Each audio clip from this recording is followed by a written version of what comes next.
G'day and welcome to Media Tech Talk. I'm David Richards. And I'm Paul Luckett. Today's guest comes from a company I've been watching closely for years. After 15 years in media, I've got a lot of experience in the issue of bad ads, from ad fraud and celebrity impersonation scams to deceptive tracking. Most of it happens in the shadows, and publishers only ever see the issues that get reported, which makes mitigation and quantifying the issue incredibly difficult. Back in 2018, I was introduced to a company tackling this issue head on. Boltive, known then as Ad Lightning, were pioneering technology to scan and filter digital ads before they reach publishers, uncovering fraud, blocking scams, and protecting audiences at the pace the web demands. I remember meeting the team and testing the tech and thinking, this is something special. I've followed their progress ever since, and so I'm genuinely excited to have someone from the Boltive team with us today. And leading that mission is Pamela Slea, president of Boltive. Pamela is a champion of digital responsibility and one of the most thoughtful voices in privacy-conscious media technology. So, here's the question. If the threats are invisible, how do you protect people and publishers from what they'll never see coming? Let's find out. Pamela, welcome to Media Tech Talk. How are you? Hi, thank you so much for having me. I'm doing great. Thank you. And you're calling in from San Francisco's Bay Area. How is it there today? It's lovely. It's a wonderful day. Yeah, I'm kind of jealous. I want to get there. You should come. I'll take you out to lunch. Oh, please do. I'll take you up on that. Paul, you in on it as well? Yeah, absolutely. Absolutely. The West Coast time zone difference is not that bad. It's workable. No, it's a really easy flight. You should come as soon as you can. Question, do you do good coffee? Oh yeah, really good. I'm up for a mocha. Yeah. Now, Pamela, for those who may not know you, tell us a little bit about your story and what ultimately led you to becoming president at Boltive. Yeah, great question. So I got my degree in creative writing. So if you need anyone to write you a story, Awesome. I'm your guy. Great. To be able to do that. But my first job out of college was working at Google. So right away, I got a taste for just the innovation and the pace and the excitement of advertising technology.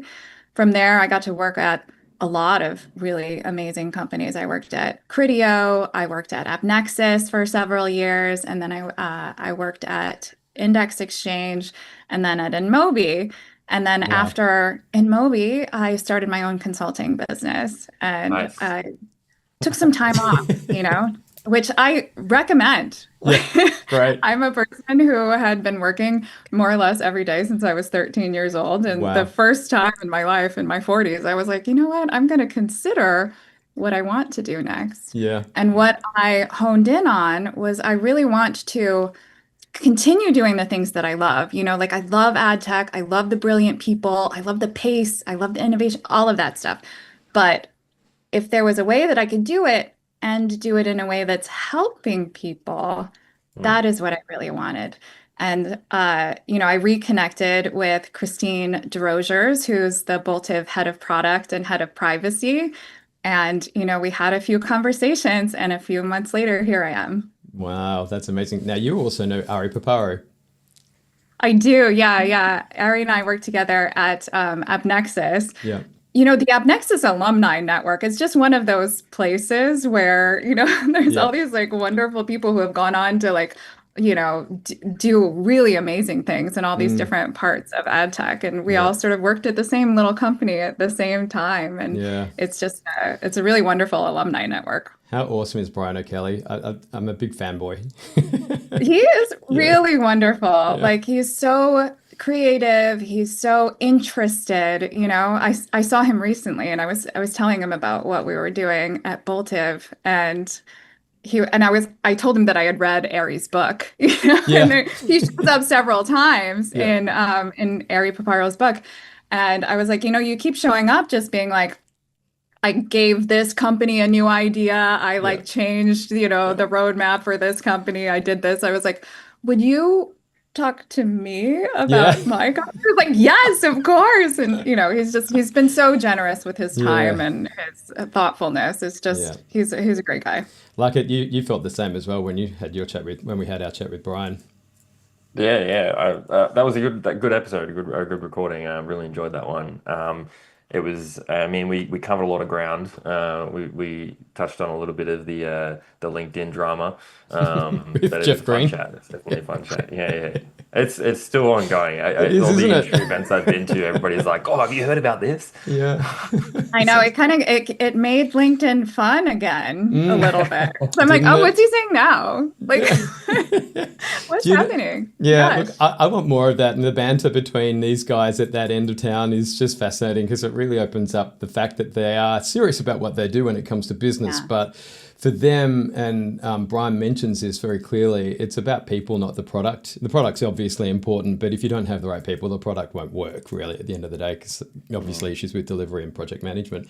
But yeah, it's really cool. And speaking, it's probably a nice little segue actually. Do you want to give us a little bit of a walkthrough on what Boltive actually does and the technology behind it that makes your approach to the industry so unique? Yeah, absolutely.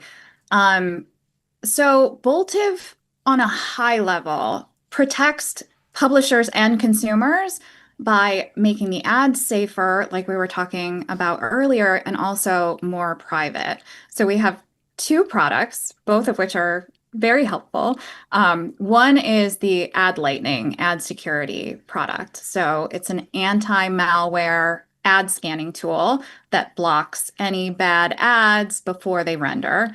And then we have another product which is called Privacy Guard, which is our compliance engine that ensures that within the site, all of the cookies and pixels and tags on the page behave the way they should under all the global privacy laws, which, Mm, as you know, can be a lot to keep yeah, track of. agreed. And then we use our synthetic user personas to detect the threats because bots can't see what a person sees, like a real person. Mm, And that's kind of the layer where our technology helps on both sides. yeah.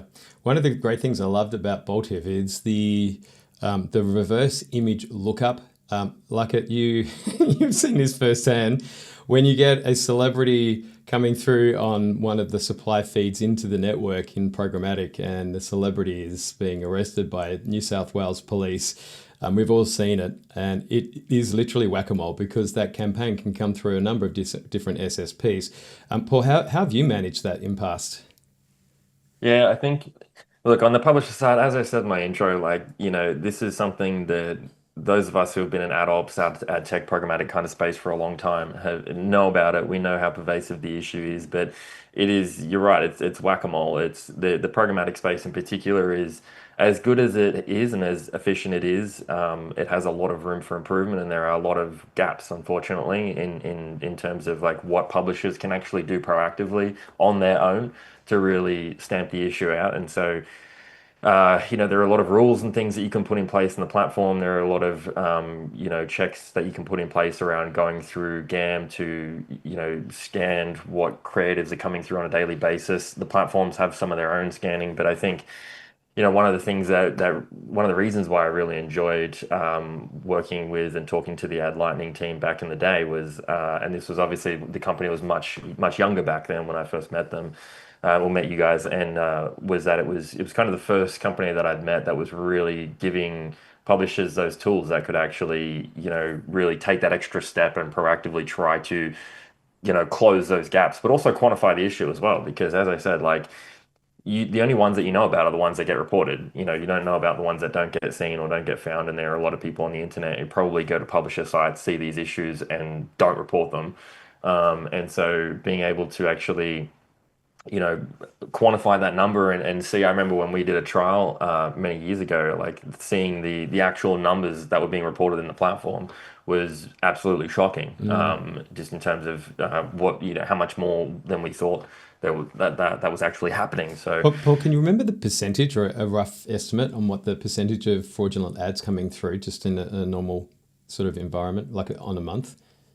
Was it um, was it up So there? I have it. Oh, you've got yeah, some? Okay, Pamela. right, What right. do you see? Yeah. What do you see across the Thanks for saving industry? me. Yeah. So we were looking at it yesterday, Yeah. actually. And so of all of the ads that we saw come through the platform, 1.17% were malicious, like Right. really Oh, it's bad so close. behavior, taking over grandma's computer, like Mm. bad stuff. Do you want to just, And for then those listening or watching, additional, do you want to just take us through malicious and just give us a summary of what some of the different categories are that you're looking for? Obviously, malicious, fraudulent, etc. right. So we would consider like a redirect to be malicious, anything Yeah. that's redirected, not based on what the user had done. Also, anything that is attempting to get more information out of the user than, the user had consented to do, that tends to be the worst sort of malicious ads.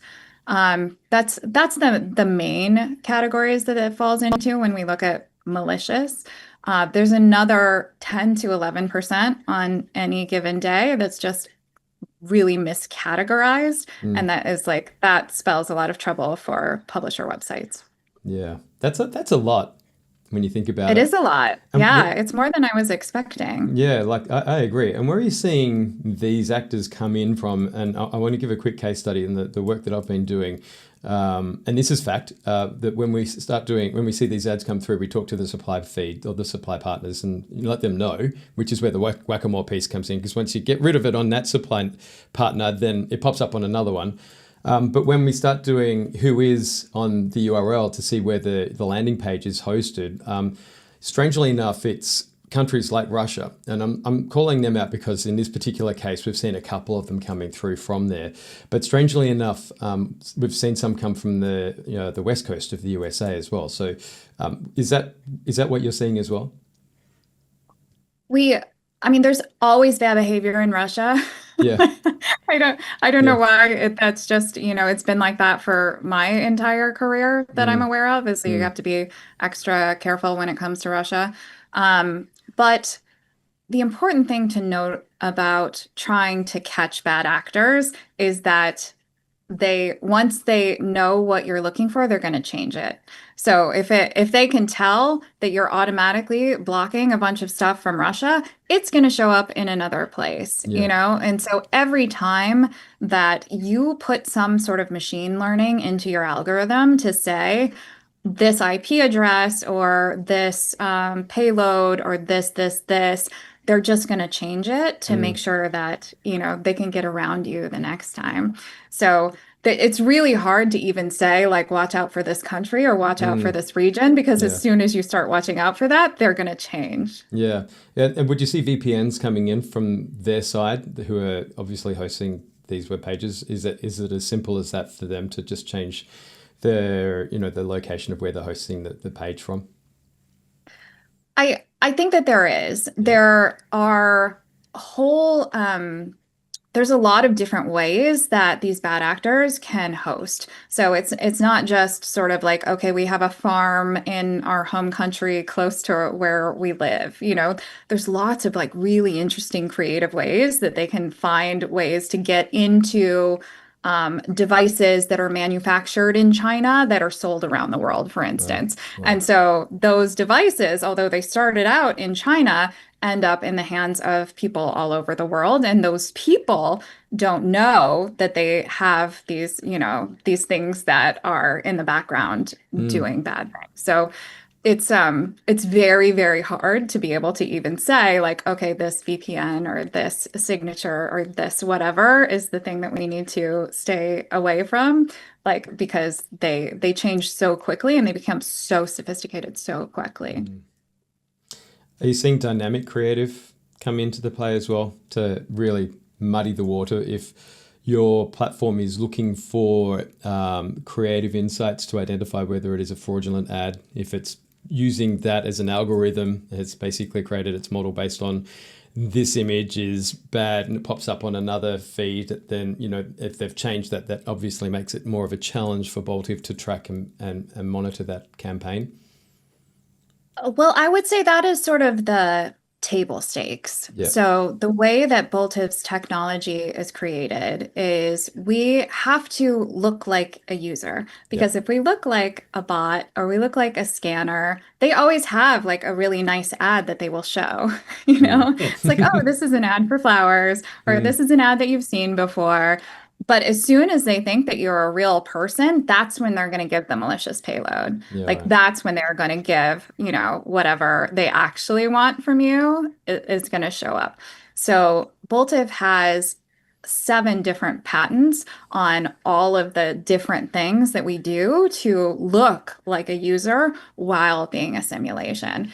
And that's really the magic that we bring into it, is just ensuring that even though we are looking at this at scale and at a really incredible scale, every single one of these things thinks that we are a person and not someone who is trying to find them out. Your database of, going back to the reverse image lookup, I'm using that because most of us are familiar with Google when we can upload an image and it can do a search based on that image for other similar images. Your technology has a database that has I'm going to say the same functionality basically. So I can take a screenshot of a campaign creative and upload that into your platform. Do you want to take me through that, or take us through that and explain how that works and how it supports the publishers? Yeah, I would love to. So the technology is called Ad Monitor. So anyone who uses us for ad scanning, or, across the site, you want to just, wrap your pages to make sure that your ads are being scanned and there's nothing malicious going on.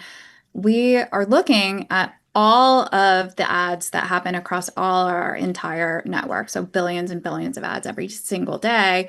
And then we have a database of all of those ads. And so now we have this ad monitor capability where you can upload the actual ad if you have that, or like you said, you can upload just a screenshot or an image of the ad. And we have this AI capability that is able to look across all of the database to be able to say, okay, across your publisher, this is the amount of times that it showed. This is the times. This is the full network call that came from it. And then this is the classification that we had, so that you can go in and say, like, okay, I want to block this across the board, no matter what. You can flag it to say, I think that this is like pornography or explicit content, or I think this is, something else, and that will, block that across everyone else, across the Boltive network. So it ends up having this kind of network effect as well, to be able to we have the AI in it. So the AI is continuously learning, but then we also have the community aspect of it, where the community is learning from itself as well. I wanted to also throw in another thing, because we were talking about how the problem with ad security and ad scanning is, like you said, there's you only know if it's working if it stops working.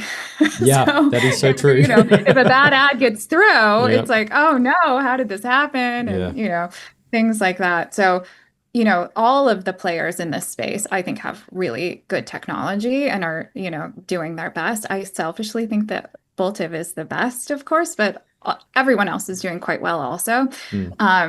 One thing that we have started doing with publishers is sometimes they just want extra security. So they'll say, oh, we're already working with another ad scanner, another ad security vendor.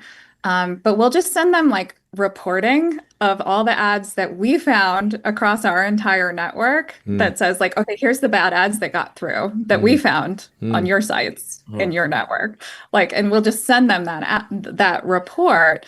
And that way they don't have to integrate with us even. They could just say here's an extra layer of security to know that here's some bad ads that won't get through in the future. Luckett AppNexus poses a big challenge for publishers. How do you see that back before the Boltive days? In your world, what was that like?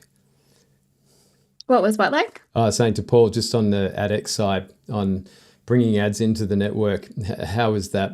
Did you find managing the fraudulent ad process? What was it that you employed to manage those ads coming through? Yeah. So it's an interesting question, right? Because again, there's AppNexus does have your ad review center, which allows you to kind of visually check ads, but you're not going to be able to really see much behind the creative there. Kind of one of the big things that we saw back in the day was kind of a miscategorization, or things that weren't being labeled appropriately or not having the correct advertiser on them. I mean, that's an issue not just for bad ads, but even just like things like category exclusivity. For example, like if you've got a brand that's bought out an entire section of a website and has exclusivity over that section of the website, then yeah, you can sometimes still have competitor brands that sneak in through these tiny gaps. Um, a lot of the issues that we saw coming from back in the days that I was kind of running this stuff was, I believe, coming from other exchanges that were coming through header bidding. AppNexus, I think, was we definitely had a lot of issues coming through there, but it was mostly not so much the malware side of things. It was more like your scam ads and stuff like that that was coming through. I think the code checking process through the Google ecosystem might have been a little bit more robust. If I'm just That's just anecdotal, but um, it's definitely, as I said earlier, it's a game of whack-a-mole, was anyway. I think it's interesting, like hearing you describe the process, Pamela, around how like the bad actors themselves are, I didn't know this until you just said that uh, if they see you trying to detect them, they will then pretend to be a good actor just to get Mm. around. Like that's kind of hilarious. Yeah, right. I had like a cartoon playing out in my head as you were saying that.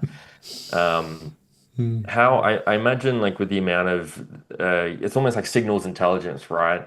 Like the amount of data that you guys have to go through. It's just reminded me I need to sign up to the Boltive newsletter again. I used to really enjoy reading those. There was so much information in there. How much is kind of the evolution of AI factoring into that kind of signals intelligence and analysis and helping you guys in what you're doing? Well, it helps us and it helps the bad guys too.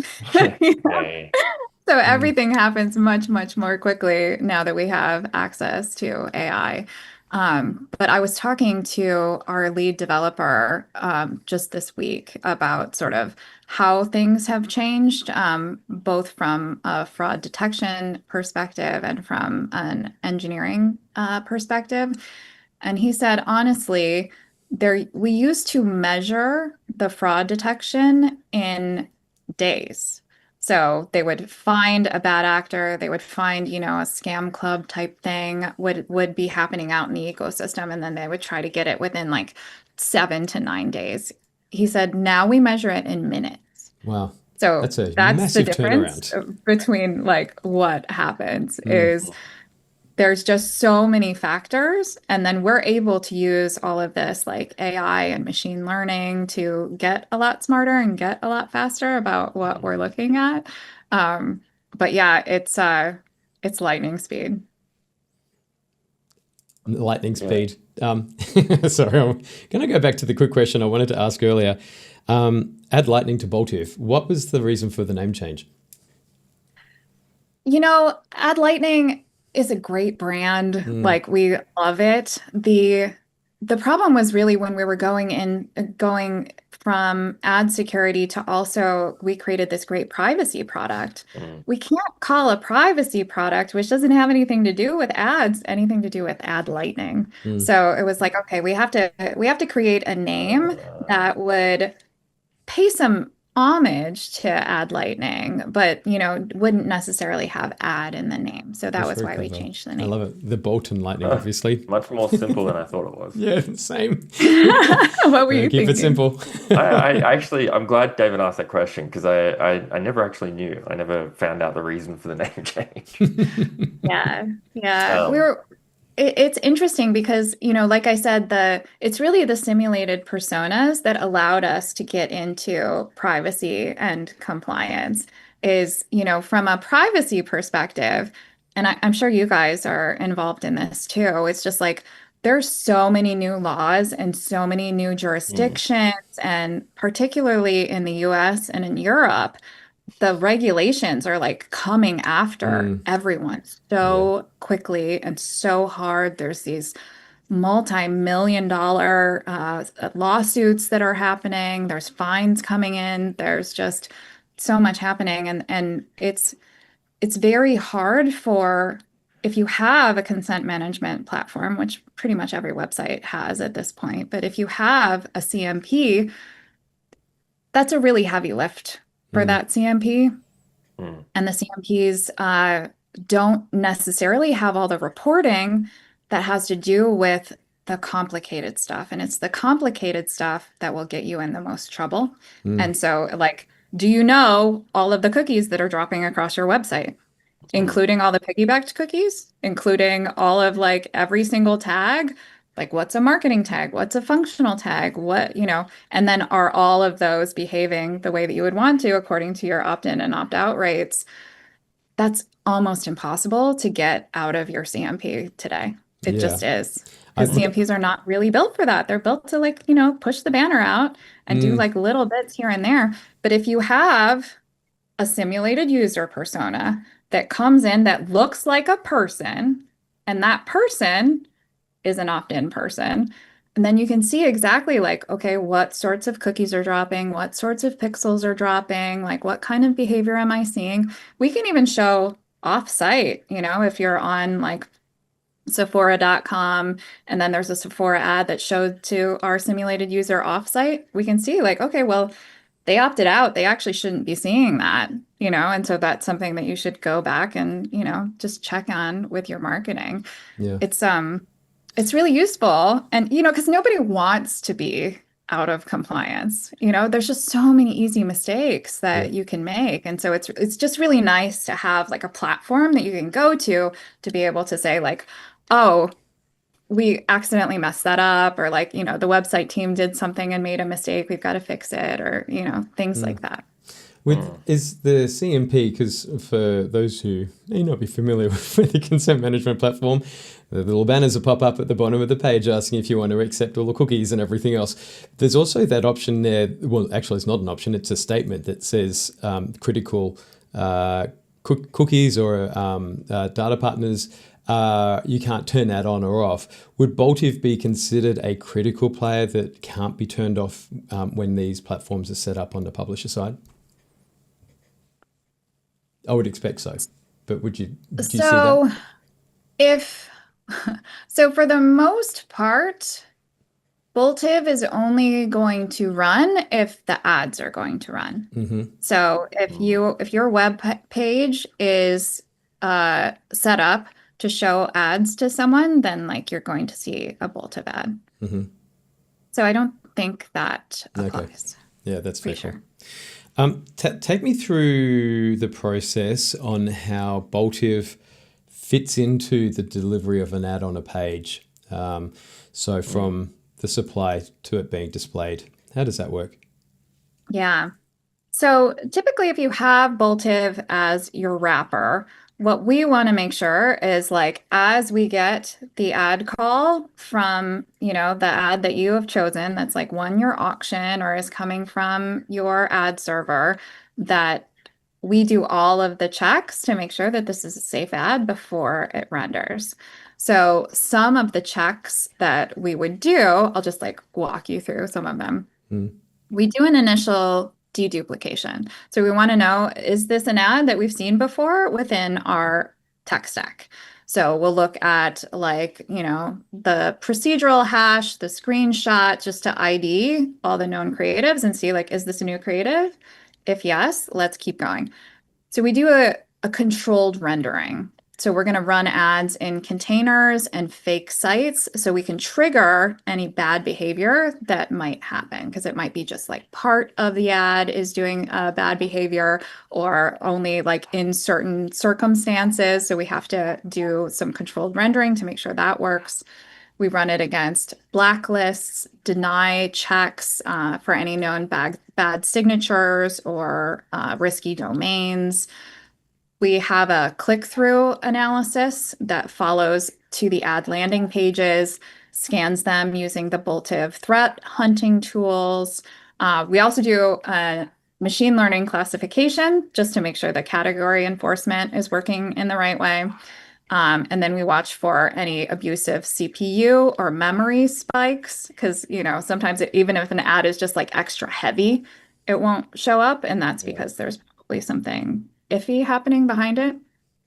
And then we do a tracker inspection to see who's collecting what, where, and whether or not it's allowed. So we're not just focusing on the signatures, we're really focusing on the behavior. And that's what really sets us apart. So does this all happen before, obviously it happens before the ad's placed on the page. For those who might not know, how does that get managed so that the advertiser is not charged for the placement? Where in that flow are you? Right. So if the ad calls and within those few milliseconds that we get to be able to say like, yes, we're going to render this, or no, we're not going to render it. If it becomes a no, we're not going to render it, we'll just do a quick refresh. There might even be a second cached ad there, depending on the integration, but we'll make sure that a good ad is served rather than, just like losing the amount that you would have lost from that risky ad not being there and having to set like a house ad or something like that. Yeah, I was going to say, how do you determine that? And would you fall back to a house ad? No, we'll put a real ad there because we don't want you to lose any money. Okay. And is that house ad determined by your own supply or the publisher supply partnerships? No, so that would be either the second ad in the auction or it would be a cached ad. That's usually like within apps. You usually won't run another auction with apps because of the time, is my understanding. But yeah, whatever next real ad that we have will serve that. Okay. Wow, that's amazing. And the split seconds, right? Because Yeah, we talk milliseconds yeah. I when mean, it comes to programmatic delivery. Yeah, it's time is money in programmatic. I've worked at a lot of exchanges. I know all about it. Yeah, can imagine. Are you guys working on or looking at the IAB Tech Labs trusted server initiative and spec that they've released? I am not super familiar with trusted server. I don't think it would affect the way that the ads are wrapped, because we work with a lot of server-side ads. We work with direct campaigns that are not going through programmatic at all. And then we work with client-side ads. So I don't think that trusted server would be a part of the workflow. Yeah, okay.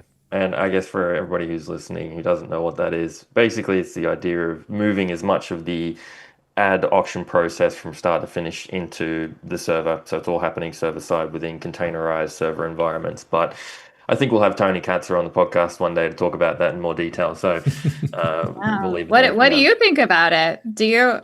I think it's interesting. Yeah. I think it's super interesting. It's something that I know I need to personally dive into a lot more. We've been talking about it a little bit over in Australia this week, but it's super fascinating. I think for me, it's just I'm curious to kind of now hear in the ad tech environment who's actually participating in that, because that's kind of part of the challenge of it, I guess, is you need everybody in the ad tech ecosystem to really be a part of that conversation for it to work effectively. But it just got me thinking when you're talking about before around how quickly all these things need to happen.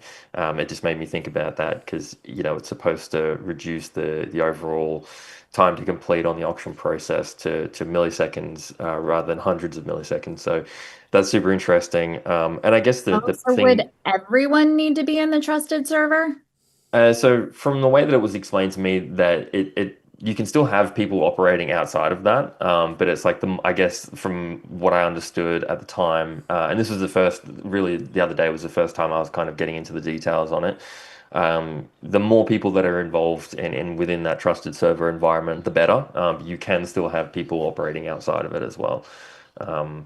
Okay, so it's not like a full prisoner's dilemma. It's not like everybody has to be in it, and because I can't imagine anybody like giving up their client side.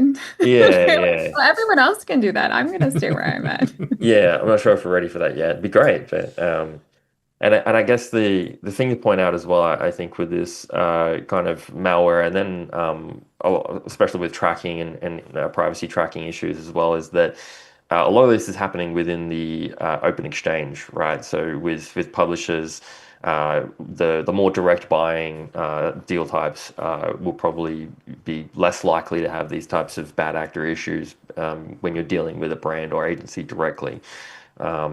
I think the question that David was asking me earlier about AdX, I was thinking a little bit more in the background, and I think with the infrastructure as well, when you're seeing if for a publisher, when you're looking into the data and seeing the types of like all the different DSPs that are bidding on your inventory, and you can kind of see which of the kind of the bad actors, usually be a name in there that you've never seen before. The DSPs and the companies that are coming from infrastructure like Google, Amazon, etc., tend to be a little bit better. But yeah, it's an interesting time, especially, we're talking about privacy and privacy regulations. That's supposed to kick off, another round of that is supposed to kick off in Australia next year, around the next step of our privacy regulation, kind of modernization.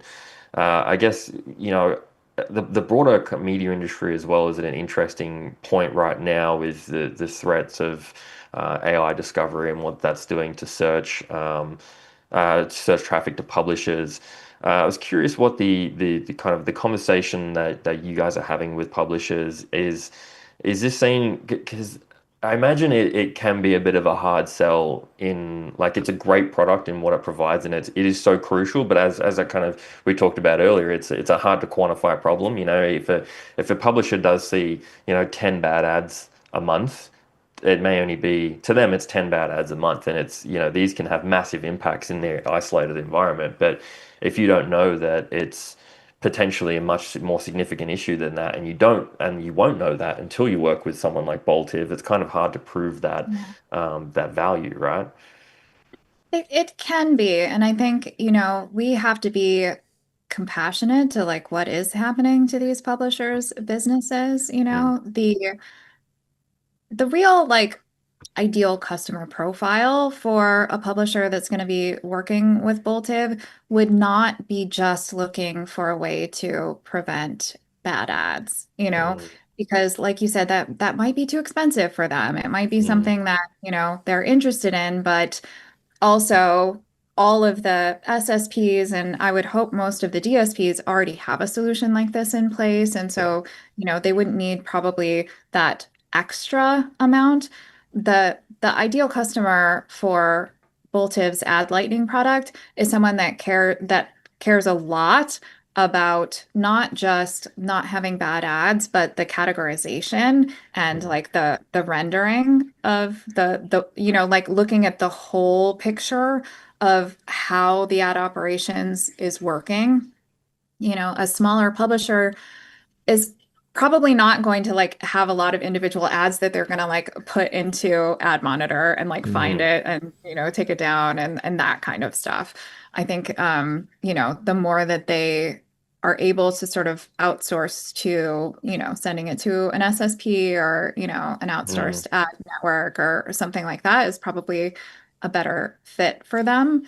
But I don't know if there are ways that we can just like share the information that we have to like Mm. make the ad tech community better, if there's some sort of like AI built self-service tool that we could, use with smaller publishers. I would really like that. But yeah, at this point, I don't think that there is a huge market for like small publishers to Yeah. have a tool like Boltive as something that they're like paying for on a regular basis. Pamela, you're absolutely right. And I think, just looking on the small publisher side, they're more likely to have larger sponsorship-based campaigns, or they will be vetting those direct buy campaigns, or even if they are coming through programmatic, they'll have more of a chance to personally check those. I would expect that they would, because the size of the site is less. More of the larger publishers that we see in this country and globally are serving over 1 billion ad impressions a month. That just provides such a big scale of opportunity for fraudulent players to come into that mix. And as Luckett said earlier, for those to slip through, it's quite easy unless someone actually is looking at every ad. And I look, on a case study from our side, where you see those ads surface due to either somebody in the business or somebody as a reader has seen that ad, send a screenshot and lets us know. We can then look at it. But the problem is, if they don't get brought to our attention, the PR agency for that performer or the talent who's being fraudulently represented goes to their legal and then comes back to the publisher's legal, and there's obviously a stoush going on. If the publisher doesn't have proper checks and measures in place, like Boltive, it's really hard for them to justify their case in court, to say that they're doing everything they can to stop this particular behavior on their network. And, at the end of the day, we see ads, cryptocurrency scams. Unfortunately, we see a lot of news in this country on people getting ripped off, paying money where they shouldn't be, all that sort of thing. So, having companies like Boltive come in and put at least a check in place for the ads, over 1 billion ads a month, as an example, makes a really big play in helping protect not just the publisher, but the end user. I want to give you guys the Superman shield. You offer hope. And there's a bit of a brand safety element to this as well, right? Like, and you guys are only working with publishers, right? Like, you don't work with brands or agencies, is that correct? On the ad lighting side, we mainly work with publishers and ad tech companies. Yeah. Mm-hmm. Yeah. It is kind of challenging to be a publisher focused ad tech company these days. It seems like everyone out there is trying to build a product or trying to find a way to work with the buy side of the industry. Mm. Yeah, it's interesting. I mean, publishing is changing a lot, and no one really knows the way that it will end up. I went to like an IAB, it was a TAG summit in New York a few weeks ago, and Andrew Casale was Index Exchange. Hang on, we're talking tags? No, TAG, like the Trust and Accountability Group. I beg your pardon. Sorry, I just really need to clarify that because I can't think of anything more exciting than listening to people talk about JavaScript. Sorry. No. I'm not. I don't know. No, good. The Trust and Accountability Group, which is an industry group that talks about like how to, keep bad actors out of programmatic. Okay. Yeah. And so we were there, and Andrew Casale was there, and he had some really interesting things to say about how AI was changing traffic, because obviously they have a really unique perspective because they see so much of the programmatic traffic across the internet. And he was saying that yes, like they're definitely seeing a drop in the open web. He said that they are seeing more dramatic drops in certain verticals than others, which you would expect. So he said one of the verticals that he sees a really dramatic drop is, health issues. I can't remember how he categorized it, but the kind of thing where it's like, I have a headache. Do I have a brain tumor? Like that kind of stuff. People stopped doing that on Google. They all do that on AI. Yeah. So he said that the traffic to those sites has dropped 80%. Wow, that's which is a really dramatic drop. And that's just a year-over-year drop, 80% drop. He said that the CPMs, though, like the spend has stayed the same. Right. So CPMs have just gone through the roof. And will that change, as like, the buyers change? It's all possible. But I have this theory that there is going to be, a subset of people who are always going to use Google, who are always going to be using the open internet. And it reminds me of when I was at AppNexus, in the early days of programmatic. We were selling, all of the ad networks that were using AppNexus, which was a lot. And the quality was like on the low side. And we were also selling Microsoft. We have this exclusive inventory arrangement with Microsoft. And Microsoft was like super high CPMs. And it was like, well, why are the CPMs so high? And demographically, it was just older people who click on ads and buy things, and those disposable income are very, very valuable in programmatic. Yeah. And I suspect that we might see that sort of behavior of like these, elder millennials and Gen Xers and boomers that like just don't want to use AI, but they will keep using Google and they will keep clicking on ads and buying things, because that's the behavior that they grew up with, and they will continue doing that. And that's a really lucrative kind of behavior. And I don't think that will go away. But that's just my take. No, it's good. One of the other things I loved about Boltive is that you have the ability to recognize logos for websites that have protective measures on making sure that they don't have competitor brands for, they might have a section sponsorship, that they don't want that section sponsor to have their competitor brand coming across. So you can filter at that level to make sure that the competitor advertiser doesn't come onto the site as well. Yeah, that's really nice and really useful, because you can just upload like a Nike swoosh and just be like, has this showed up anywhere across my sites? And, you'll be able to see it, because sometimes it's a Nike ad, but sometimes it's a Zappos ad, and sometimes it's a Walmart ad. And, it can be hard to sort of find it if you don't have an image. So it's nice that we have the image capabilities that we have. So such a simple thing, but has such a big impact on a site being able to manage those very important sponsors. So yeah, kudos to that. It really is like that, just extra layer of security. I've loved the name or the term ad security for a long time, ever since I heard you guys say it.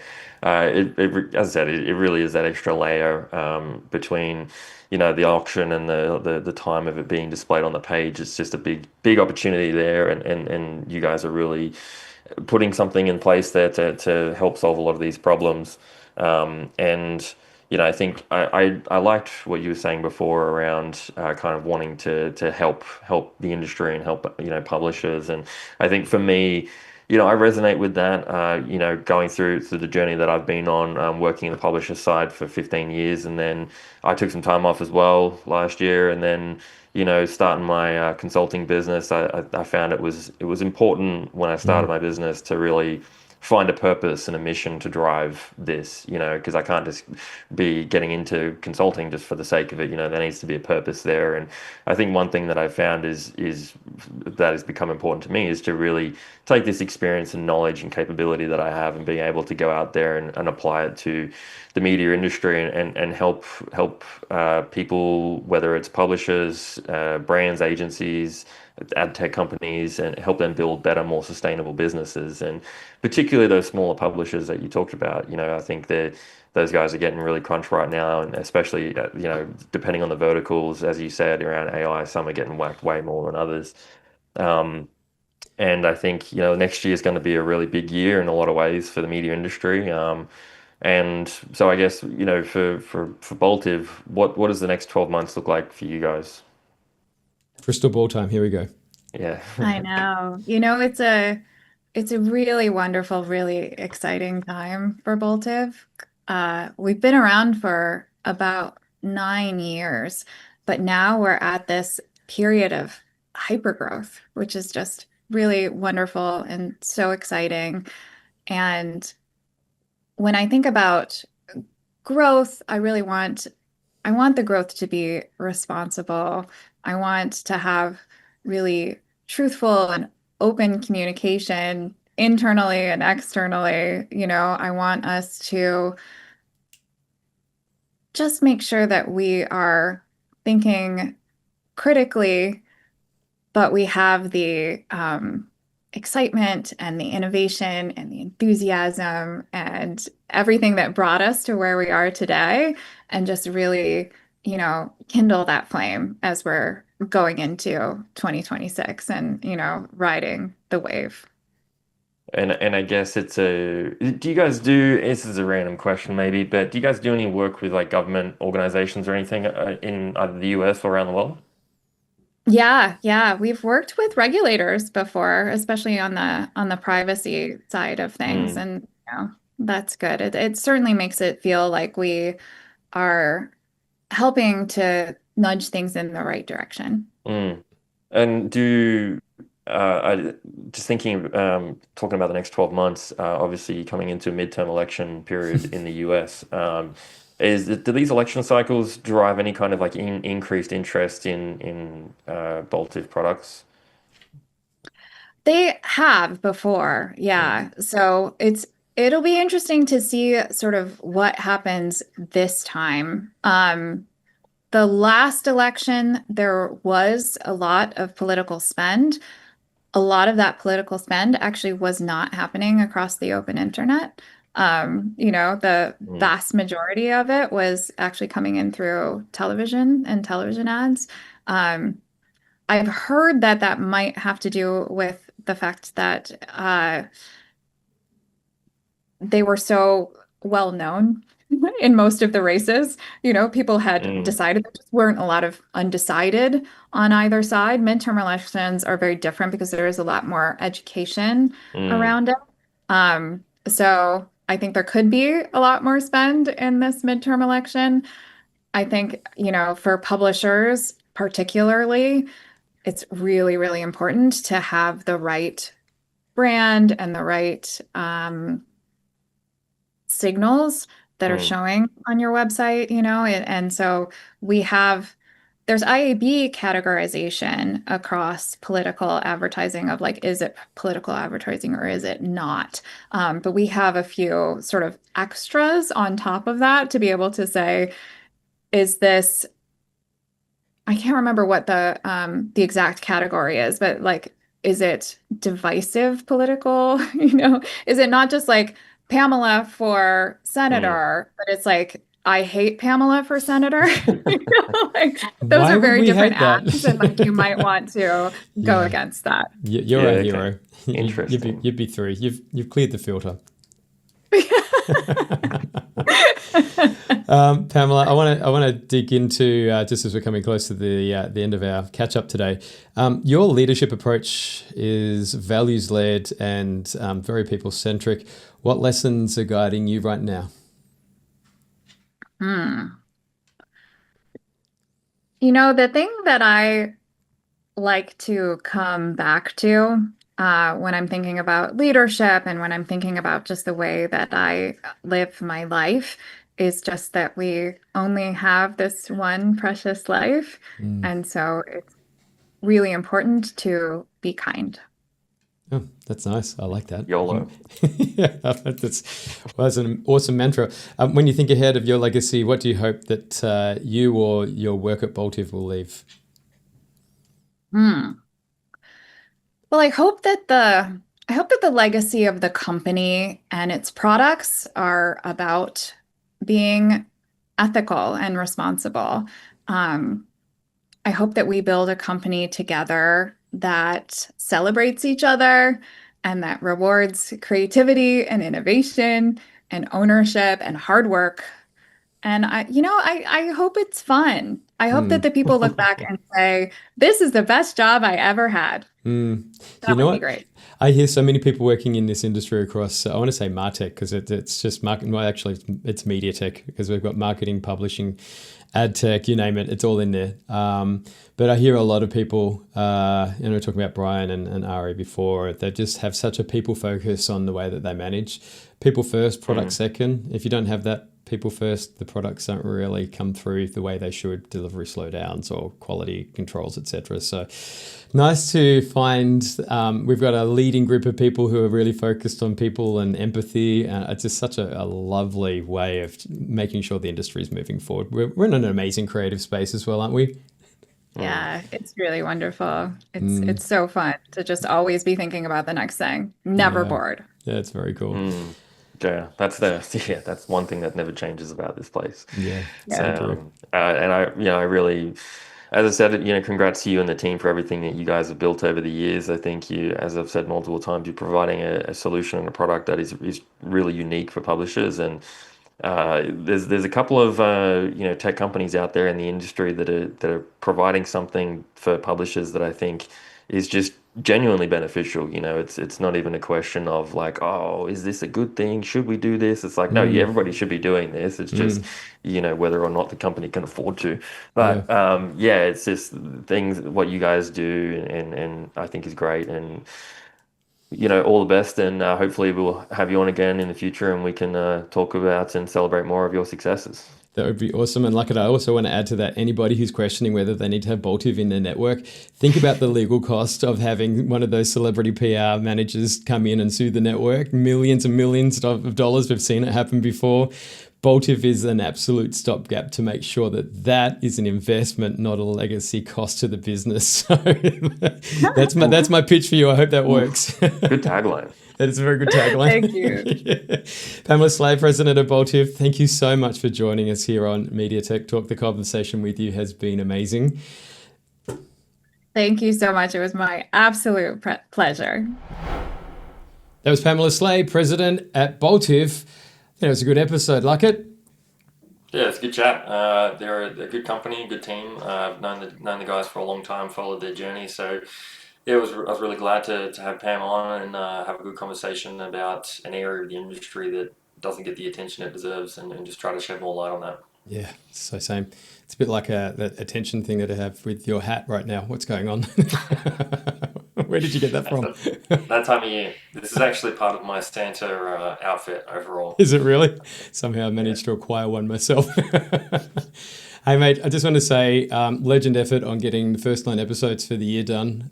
It's no easy feat. We set out a task of opening up some doors that people wouldn't normally have access to and seeing some people across the globe, both, well, here locally and overseas, obviously. So, yeah, nicely done. And to everybody that's been watching our episodes, thank you. It's inspirational in just a little bit. Actually, no, it's a lot. Yeah, it's been a good journey. I think a lot of learning, a lot of discovery. We got there. We started having this conversation at the start of the year, and just out of a desire, I think, for me, and I know you had the same thoughts around just wanting to create content, and educate people and have interesting conversations with interesting people, and I think we've really delivered on that in these first few episodes, and yeah, it's been a good journey. Couldn't agree with you more. Any favourites or favourite points of topic that we've discussed or had conversations with? It's hard to pick them out. I was thinking about this because I've been the last couple of weeks, having conversations with people and recommending which episodes for people to start on and things like that, and people outside of the media industry who are asking me about it and what's a good entry point for them. I've been thinking about it a lot, and it's hard to pick a favorite because they've all been great, and I know it's a bit cliche, but I'd say definitely Brian O'Kelly, I think, would be probably my favorite conversation, just because of it was one that I think that people outside of the industry could listen to and really get something out of that. Yeah. It covered a range of topics. Yeah. And it was a good fun conversation, but they've all been great. I think one of the surprising aspects of this show, and so my mum's been watching this. Hi, Mum, Ken. So, little country town outside of Victoria, Melbourne, Victoria, and, definitely not in the media industry, more of a medical professional. As mums do, love to support their kids, and found out that she's been watching them and starts off thinking, it's probably not my thing, but, I'll give it a go, puts the knitting down, and all of a sudden she's finding herself being inspired by people with their amazing career stories and the journeys that they've taken to get to where they are. That was a bit of a stand back for me. Going, wow. Yeah. I know my mom started watching at the beginning. I don't know if she's gotten this far into it, but if you're still here, Mom, hi. Right. But yeah, I think it's definitely made me hearing those types of stories as well from you and from other people. It's also made me think kind of over time around keeping this accessible, and making sure that obviously we need to touch on the industry jargon and get into deep conversations at time, but also making sure that we're still keeping it accessible to people that don't work in the nitty-gritty day-to-day like we do. So it's so hard, mate. It is so hard to keep up with everything. Every person that I work with has said the same, and it's coming down from CEOs all the way down to those people who are entering into the industry for the first time. How do you get up to date and keep ahead of everything that's going on in the industry right now? I honestly, if it wasn't for AI and GPT and everything else that's out there that's generating content and prompts and everything else that we're using, I can't see how this industry is going to survive without these solutions that we're seeing rapidly come down, down these programmatic pipes or direct pipes, or now we're seeing agentic pipes as well. So, my head's spinning. Yeah, it's I agree a lot, especially being a consultant now, where it's part of my job is to bring that expertise and knowledge to my clients, and trying to stay across all that myself, and even being in this position of running a consulting business is still hard to stay across everything and keep up to date and know what information is valuable to share. Yeah, because a lot of it is just signal noise too, and you've really got to dial into the important facts and the things that people actually do need to hear about. I think one of the great things I got out of talking to Georgia Brummer as well from Daevid, very similar story to myself. I remember my first day working at Fairfax Digital Media back in the day, and I had no idea what a CPM was. Here I was as an account manager working with, who was it? It was the big agency group. It's that far back, I can't remember now. But you've got to fake it till you make it to a point, but you don't want to fall over yourself and leave yourself open to opportunity of failure. And I'm hoping that these shows will give people that opportunity to do some research and learn on the fly, if you like. So, yeah. Well, I've learned heaps actually talking to a lot of these people, and looking at 2026, we've got an awesome lineup already. But these are people who we've locked in already. So this is where it gets really inspirational for us. We've got Adobe, we've got Gabby Stubbs coming on the show, Dean Swan from Monday.com, AppNexus, Adomic, Adform, Pubmatic, LoopMe, we've got Ogre coming on, and that's just the beginning. In discussions with so many people already, Damon Reeve from OpenX, these people who are standout media professionals who are, just open to having the conversation with us and sharing in some, rather interesting insights. And this bell's really going to bug me. It's all right. I told you it would. Yeah, I don't think we'll very quickly we'll have the whole year of content booked out, I think, and obviously we've got to take a little production break over Christmas and New Year's, and then really strategize for not just the podcast, but what else we're going to do next year and other types of content that we want to do, and all the other guests that we're in talks with as well, getting those locked in. It's going to be a big year. Yeah, mate, I'm going to leave it to you to do the sign off. For everybody who's joined us so far this year, it's been a great journey. Thank you for coming along with us and giving us the space to have these conversations with interesting people. I hope you stick around and get to see what is happening next year. And as I said, we've got a big year ahead of us. So thank you for joining us, and we will catch you next year on Media Tech Talk, the conversation that is inspiring media minds. And Merry Christmas and Happy New Year.